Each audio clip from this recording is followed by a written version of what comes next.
Assalomu alaykum. Siz 22 kanaldasiz.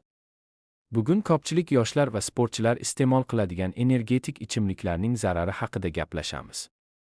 Energetik ichimliklar kuch beradi, hushyor qiladi, deyishadi. Ammo bu faqat vaqtincha. Aslida bu ichimliklar sog'ligimizga jiddiy xavf soladi. Ularning tarkibida kofein, shakar va sun'iy stimulyatorlar haddan ortiq. Bu esa yurak urishini tezlashtiradi, bosimni ko'taradi va uyqu rejimini buzadi. Ayniqsa o'smirlar uchun bu ichimliklar juda xavfli. Kofein haddan tashqari ishlatilganda odam o'zini charchagan, asabiy va tushkun holatda his qiladi. Mutaxassislar ogohlantiradi, energetik ichimliklar yurak xurujlari, semizlik, asabiy buzilishlar va hatto hushdan ketish kabi xavflarni keltirib chiqarishi mumkin. Sport bilan shug'ullanayotganda bu ichimliklar tanaga ortiqcha bosim beradi. Bu esa jiddiy oqibatlarga olib keladi. Shunday ekan, energiya kerakmi? Sog'lom yo'llarni tanlang: suv, mevalar, yaxshi uyqu va jismoniy faollik.